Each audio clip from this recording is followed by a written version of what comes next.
Hello, neighbors. My name is Michael Crosa, and thank you for listening to Jollyville Radio, a semi-fictional variety show about building and celebrating community. Each week, we feature scenes from Jollyville, followed by an interview with a real-life community builder. This week, we're talking to Chaz Nailor, a vocal artist in Austin, Texas. Be sure to stick around after the credits to get a peek from behind the scenes. This is the first episode of our 4th season, and we're really excited about what's to come. You can also find Jollyville Radio on Facebook and Instagram. We'd love to hear from you, and we'd love to feature your fan art. You can also help us out a lot by leaving a rating and review and sharing Jollyville Radio with a friend. More information about us, as well as stickers and merch, can be found at jollyvilleradio.com. So without much further ado, the show starts now.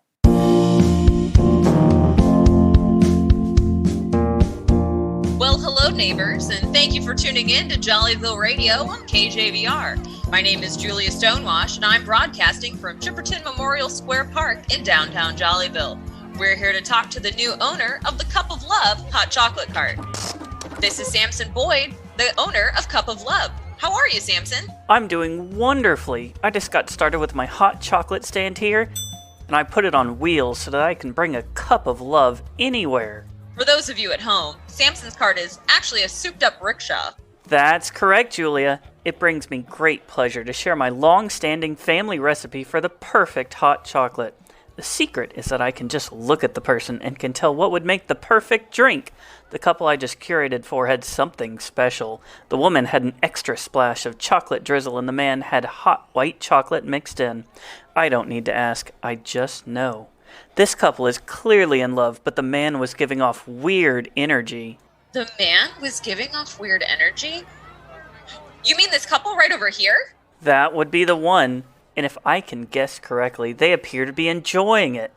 That's the thing here at Cup of Love. Each and every customer... Okay, it is very clear that the man wants to hold the woman's hand, but she's texting. Stop texting! You don't think we stumbled upon a proposal? Oh, that would be simply splendid. A cup of love for their moment of love. And I help to be a part of it, even in a small way. I can't wait to tell my family. Julia, are you even listening? Of course. It appears she put her phone away. They are holding hands. Samson, you were right. His energy is definitely a weird, nervous energy. They're in the middle of the park. I forgot to mention, Samson's cart is currently located near the memorial fountain. The one with the cascading mini fountains in it, not the one with the main water feature. Why someone thought to build multiple fountains under the same name in the same park is beyond me. Not important! Julia, are we still doing the interview? Shh, in a minute. They stopped. She took her phone up. Put your phone away! Don't you know this is a proposal? Of course not. Why would she? Oh, okay, listeners. I'm moving to get a slightly better angle, but don't worry, I am far away. I might be creepily watching, but I'm not getting in the middle of this. You chose to hold your proposal in public, you will get watchers. Oh, he's down on one knee, folks! Oh, wow. I can see the ring from here. You should never open the ring box before you speak, but it's just me. Wow. He is talking a lot, and she's crying? No, she's definitely crying. Oh, good. I was worried. She's nodding her head. It's a yes, everyone. Oh my gosh, they are so cute, Samson. Aren't they so cute? Samson? Oh, yes, I'm so happy for them, and to think I had a small part in their love story. They are walking away, arm in arm. Oh, how cute. Did you happen to catch their names? No, I did not. Darn it. Anyways, congrats to the happy couple. I don't know who they are, but I hope their family isn't listening because I just ruined it for them. And with that, back to the studio. This has been Julia Stonewash from KJVR reporting live from the Chipperton Memorial Square Park. And Samson Boyd at Cup of Love. And Samson Boyd from Cup of Love. I'll take that cup and cheers to the happy couple. Whoever you are, Jollyville Radio will be back after these messages. Sky Jolly, your proud regional airline, is excited to offer new nonstop flights to Malakoff for the low rate of $55. Book online today and earn miles with your Sky Jolly Runway Rewards program. Sky Jolly, unlike our competitors, we fly with both our wings. You are the Sahara of Africa, the arid Gobi in Asia, the American Mojave, devoid of moisture and gasping for flavor. On the horizon, what is that? An oasis? A panacea? A friendly face with a cold drink in hand? Yes, and he's handing you a nice cold bottle of Omnipop. And what a relief. Omnipop is the beginning and the end of beverages. It is a cold, fizzy soda, shaken martini, a hot cup of tea, one drink to rule them all. There is no longer a need for anything else. Omnipop is the soda of soda, the drink of drinks. It is the all-cola, the every beverage, the unification of thirst-busting, flavor-quenching, soul-carbonating goodness. Coated with the deliciousness of Omnipop, your taste buds soar like a flock of parrots through the tropical rainforest and race like zebras across the Serengeti. One of the zebras slows. The black glistening eyes lock with yours, and it thanks you for drinking Omnipop. It is a zebracorn. A spiraling fluorescent horn sprouts from its forehead. It tosses its bristly mane in approval. You smile knowing that you have done a good thing. Make sure you have the all-cola, every beverage Omnipop.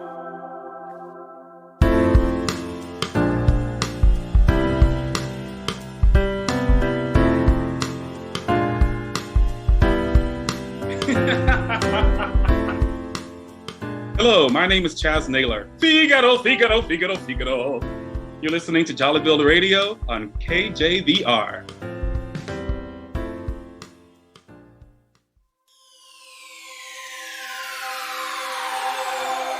Take a deep, relaxing breath. Let the troubles of the day fall away behind you as you exhale. Pull off the road if you're driving. Get comfortable. Close your eyes. Bring your attention to your breath. Feel your body from your toes, your legs, your torso, all the way up your shoulders, shutting off and sinking down heavily into your chair or bed. Relax, breathe normally, and clear your mind. It's time for Haiku for Bedtime on KJVR Jollyville Radio.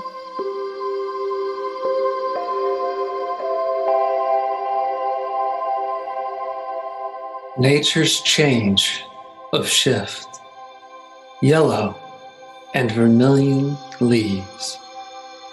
Dream of well-earned rest. Still twilight of spring, Morse code of the fireflies. Blink, blink, my eyes shut. Hammock in the trees, Sagittarius glimmers, celestial night guard. This has been Haiku for Bedtime, because poetry rocks you to sleep.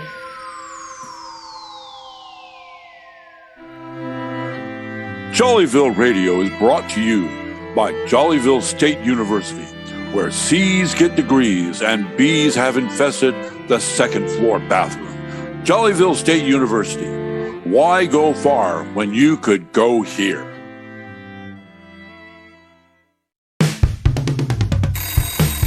Hello, this is your operator, Tammy Sue. How may I help you? And Tammy Sue, what year is it over there? It's 1957.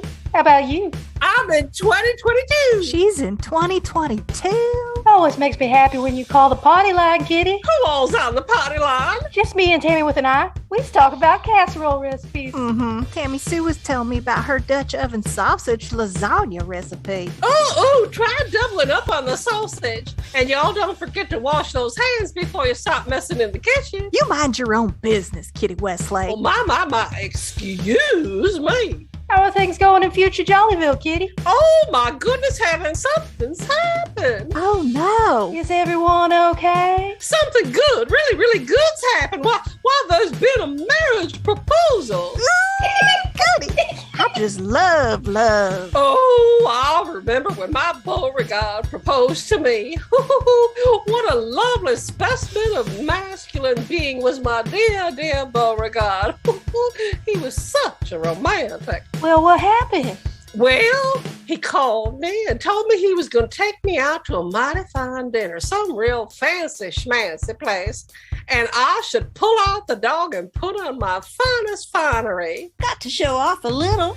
Well, now, who's that yapping online? Tammy Pooh, you been lurking on the line this whole time? Oh, well, I just, Did you hear that secret lasagna recipe? What happened next, Kitty? Well, as I was saying, he told me he was taking me to the best restaurant in Mobile, for that matter, this side of the Mississippi, and I should dress up right proper for it. The Magnolia Trellis Room. You went to the Magnolia Trellis Room? Oh, my goodness. Well, let me tell you, sugar, it's that very place. So, as I was saying, my dear Beauregard asked me to dress up like all get out, and well, I thought my little black dress would be just perfect. It's a little snug, strapless number that shows off my exquisite shoulders to perfection, and especially lovely since it highlighted my swan-like neck with some pearls that my dear old daddy gave me for my birthday. And believe me, girls, when I say Beauregard picked me up, why, that man, he was utterly speechless. Wait. Now, I thought you were calling about a proposal that had just happened. Why are we talking about you and Beauregard? I'll get there in a minute. I'm telling my story right now. You uns just hush up. First things first. Well, I'm sure that boy dressed up real nice for you. Now, don't you go and get all jealous, Aunt Tammy Sue. He's much too old for you, or maybe too young. I'm not really sure. Anyway, we get ourselves on over to the Magnolia Trellis Room and had ourselves a really nice meal. What'd y'all have? He had a surf and turf, a T-bone steak and some lobster, and I had a nice fillet of sole with sea scallops. I think I'd rather hear about the new kids who got engaged. Oh, just hold your horses, Tammy Pearl. Well, what happened? Did he get down on his knee and ask you right there in the restaurant? Now, who's telling this story? You or me? No, he did not get down on his knee in front of all those people. That man had dignity. Instead, he drove us to the beach and asked me if I wanted to take a stroll along the water. And did you say yes? Well, of course I said yes. Eventually, I kind of hammed and hawed, but I could see just how disappointed he looked, so of course I said yes. Well, we went down to the water and we both took our shoes off. You know, the sand was kind of loose until we got down to the waterline. And I'm so glad I took those shoes off, because all that salt water would have ruined those shoes. And besides, I just had my tootsies attended to by Patsy over at the Petite Patricia Pretty Pedicure Palace. You know, the one in the Park Plaza just off Prospect Place. It's over by the Pat Penderson Potty Supplies. Well, Patsy had just chosen the perfect shade of polish called Pretty in Pink Petunia Passion. And I must say, I was rather anxious Beauregard noticed my sweet little tootsies. But tell us about the proposal, Kitty. Wait, now hold on a minute. Why did Beauregard want to go down to the beach? The restaurant would have been so much more comfortable. Comfortable? Comfortable? Of course he would have been more comfortable. But you just know Beauregard, he always has to do things the hard way. Just like his dear old daddy. Just like his daddy. Well, anyway, there we were near the surf, holding hands and snuggling up. And the wind was coming in off the Gulf, and it being October and all. Well, that wind was getting kind of chilly, and as I said, I had that little black dress on, and it was rather skimpy when it came to keeping a girl warm. And he took off his jacket all gentlemanly and wrapped it around me. We walked a little further, and I asked him why we were walking along the surf, because I was getting so cold again. And And? Well, bless your heart, Tammy always interrupted me like that. Well, he looked a little bit scared or something. I never saw that in the man before. And he drops to his knee and he pulls a box out of his pocket and he opens it and he says, "Oh my God, what did he say?" Well, you know very well what happened. He asked me to marry him, silly. He said, and I quote, "My dear Miss Kitty Westlake, would you make me the happiest man in the whole wide world and consent to be my lawfully wedded wife?" Well, what could I say? My dear old daddy had been wondering, and he was at me all the time, asking if Beauregard was a getting hitched kind of guy and why he hadn't asked me, and on and on and on. Oh my God, you said yes, didn't you? Oh God, this is getting so annoying. Of course I did, sugar. He opened the box and started taking the ring out. Well, wouldn't you know, a big old wave came in and knocked us plumb over. It found me right away in the surf and helped me to my feet. And I said, "Okay, Beauregard, now you put that gosh darn ring on my finger so we can get back to the car and home again." Oh my God, did the ring fall in the water? Yes, he got down on his knees and he started looking through the wet sand, digging and throwing sand every which way. I got down there too and I started digging furiously. Oh, and finally I started crying. And as y'all girls know, I seldom get hysterical, but given the circumstances. Oh, and he stopped digging and he put his big strong arms around me and brought his hands to my face. Oh, that's when I saw it. When are we going to get to the new kids who got engaged today? Why, Tammy Pearl, I swear, if you don't... Look, somebody proposed in the park. I heard it when Julia Stonewash stumbled upon it during a hot chocolate thing. I don't know for sure, but I think it was Dory Beth and that boy Tyler something. Now, Tammy Pearl, I swear, if you don't stop interrupting me, I'll never, ever call again with any hot, juicy gossip. Oh, no. Don't take away my gossip. Anyway, back to Beauregard in the sand. Why, that ring was on his little finger the whole time. And once I stopped crying and bawling my eyes out, he pulled me up and held me close. We ran to the car. And we were kissing and fogging up the windows pretty good. You know how sometimes that can happen. Oh, my goodness gracious. Well, we got stopped by a policeman. And when he saw Beauregard was putting a ring on my finger, well, he just let us go without a word. Ooh, that story makes me all excited. I hope you waited until after the wedding to put the wedding band on. Kitty, are you in here on the time machine again? Oh, gotta go. Wrap it up. We gotta do community beat. But wait, I want to talk about Dory Beth and Tyler. Bye-bye, y'all now. Wait, I want to talk about the new kids. Well, I better let you go, Tammy Pearl. Okay, well, Tammy Pearl, I reckon I better let me let you go. But tune in to the next episode and maybe we can talk about it, Tammy Pearl. Well, all right. That Tammy Pearl, bless her heart.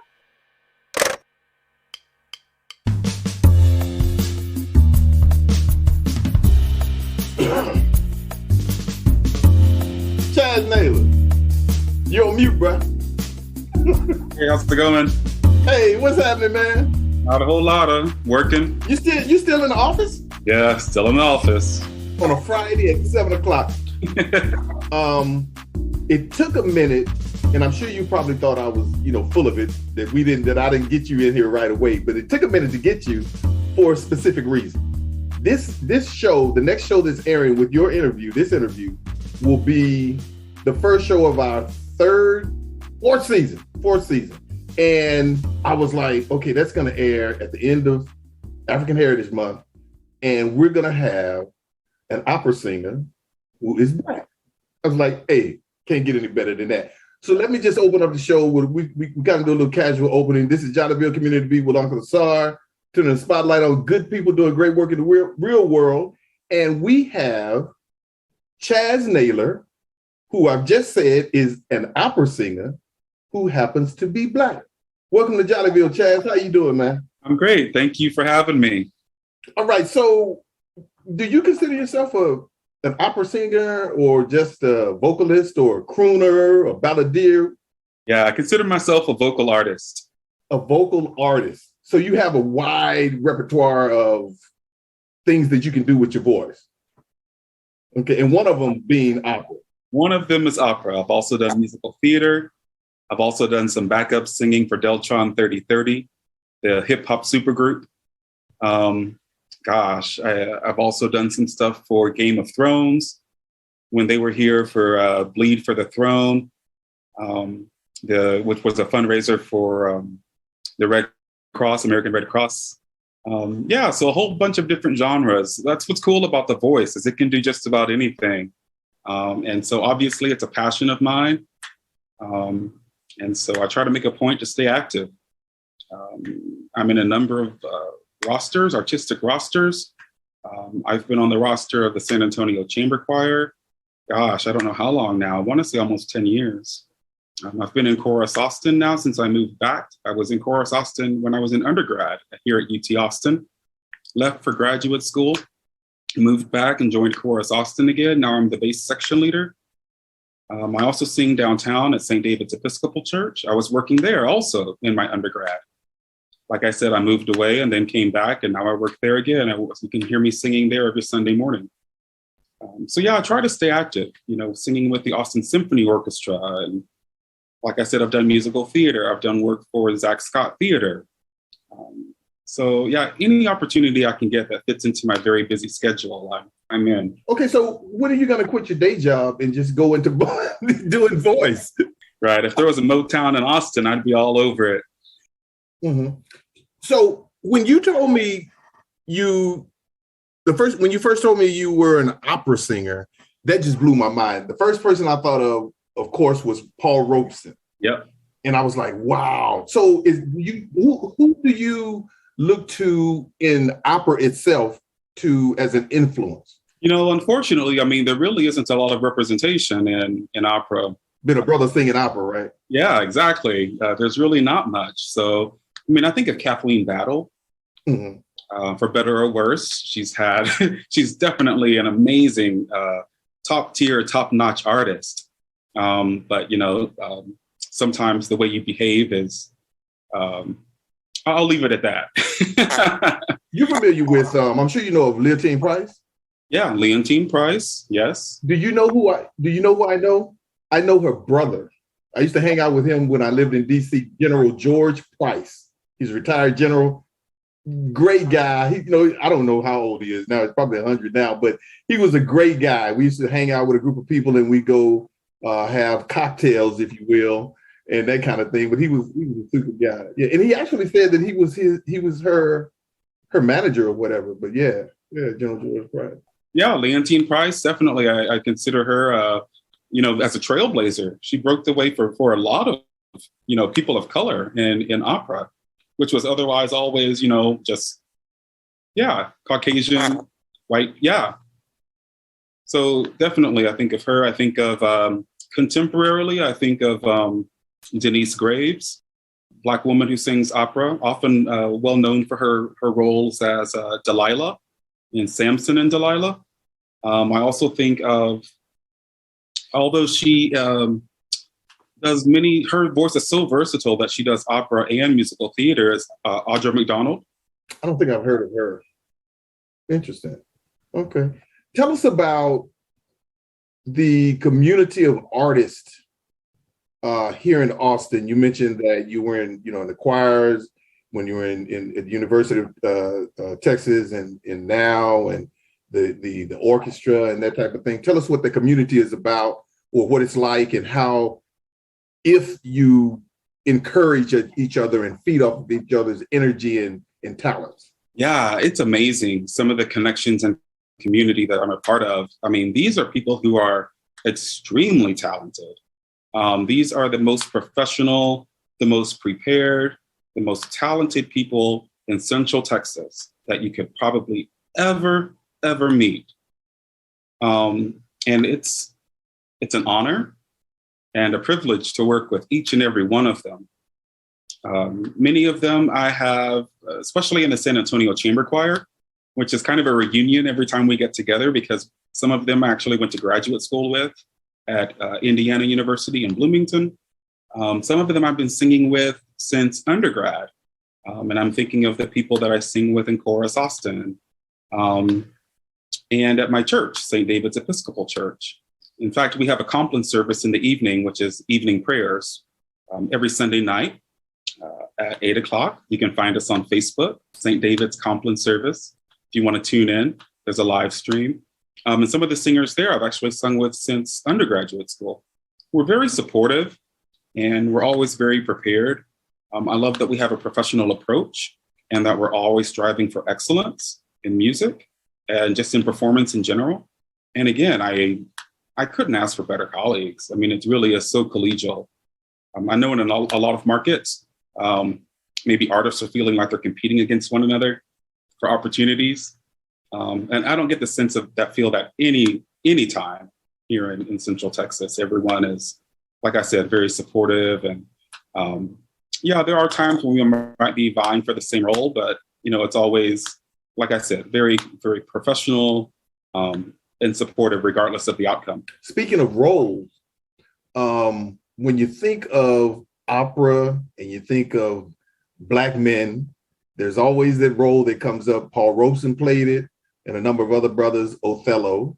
Have you ever played Othello, or do you have aspirations to play Othello? Yeah, so you were talking about Othello and some other roles that are typically, African Americans are cast in those roles. I haven't yet, and that would be wonderful. I would really enjoy doing Othello. I've done some scenes from Othello, but they were what musicians and opera singers call dry theater. And that's just what most people think of when they think of theater. There's no music. It's just spoken lines. And we call it dry theater. And so I've done some scenes with Othello and, without the music, just the Shakespeare itself. But I've never done something that was composed to music or set to music. But I would love that opportunity. Okay. What had you always been able to sing? I mean, like from a child, or was there something that, I love music, and what turned you on to music and singing? And what is your voice? What is it, baritone, bass, or? Baritone. Okay. Yeah, that's a really good question. I think it all started in childhood for sure. I think I definitely had a natural affinity for it and still do. Just a gift that I am blessed with and very grateful for. And don't take for granted, actually. I count every blessing, and that's one of them. But as a child, my grandmother first took me to piano lessons every week, which I hated. I would rather be playing or something like that rather than be taken to piano lessons. But she knew what she was doing.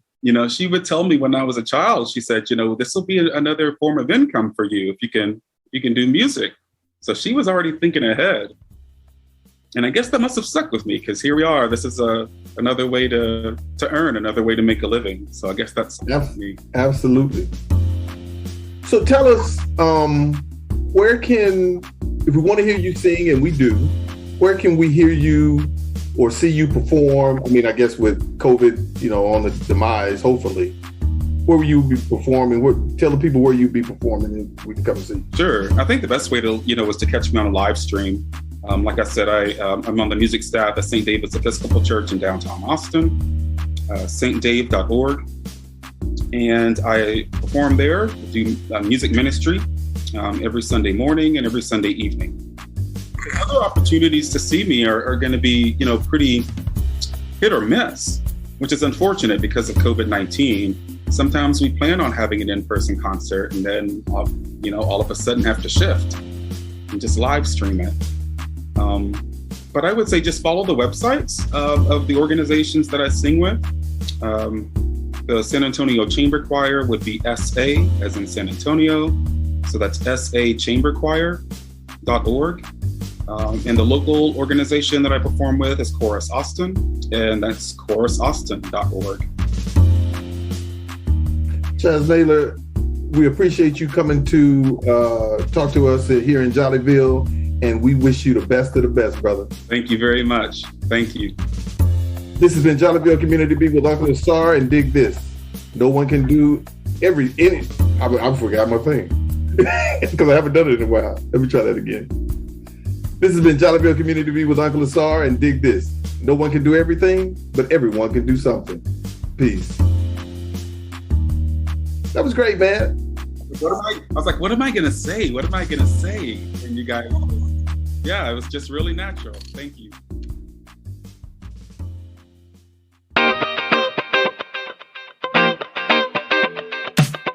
The cast and crew of episodes 401 and 402 include UncleASAR Al-Kebalon, Emily Ansonek, Michelle Darcy, Michael Crosa, Jamie Davis, Norman Davis, Richard Dairy, Brian Green, Liz Hagler, Nick Hoekstra, JB Skurlock, Michael Stanley, Matt Waite, and K-Wise Denti.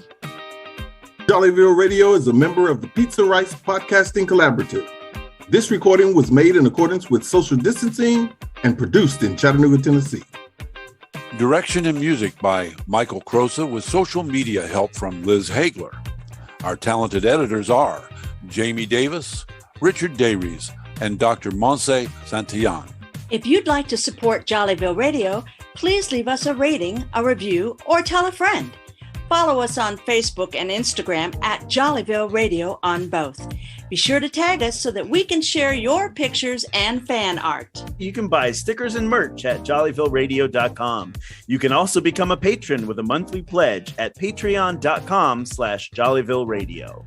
The credits were read by the writers of episodes 401 and 402. UncleASAR Al-Kebalon, Emily Ansonek, Michael Crosa, Jamie Davis, Norman Davis, Brian Green, Liz Rader Hagler, and K-Wise Denti. We'll see you next time on Jollyville Radio.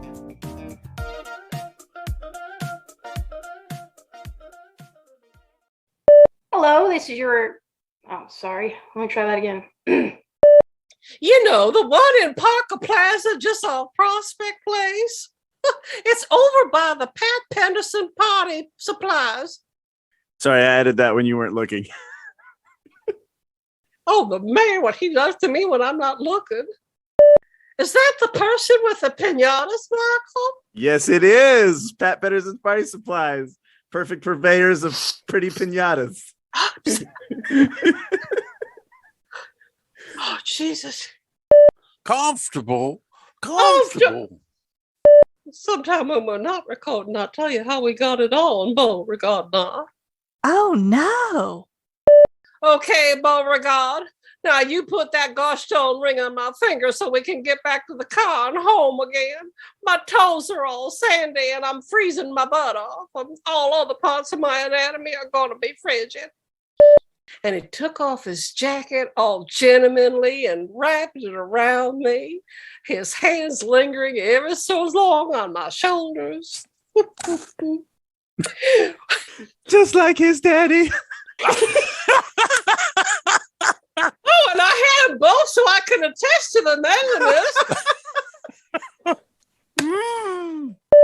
Wait, now hold on a minute. Why did Beauregard want to go down to the beach? The restaurant would have been so much more comfortable. Well, what he really had in mind was doing a little bit of hanky-panky in the moonlight, ladies. What the hell you think we'd go down to the beach? Michael? Oh my gosh, I got so wrapped up in the story. Oh, well, I'm in 2220. Well, I don't know where the hell I am. Look, somebody proposed in the park. I heard about it when Sully... Well, damn. Look, somebody proposed in the park. I heard it when Julia Joan was stumbled. Look, somebody proposed in the park. I heard about it when Julia... You got this. Look, somebody proposed in the park. I heard it when Julia Joan... This is getting annoying. You hoist me on my own petard again. Deep breath, girl. Deep breath. Going in the bloopers. Well, when it came to keeping a girl warm, well. So I told it, brother. You mind your own business, kitty. Well, let me tell you, sugar, that is a very, very plain. Excuse me, sugar, I screwed that up. Bless her heart. Omnipop. No, I think it's like a good energy to come afterwards. I had, while moving the cat, I accidentally muted my computer. I don't know if that's going to affect the Zoom. I'm sorry. Can we do this part again, Michelle? Michael, your attention was on your cat and not on me? The wrong kitty. Oh, my Lord. You don't know one pussy from another, do you, boy?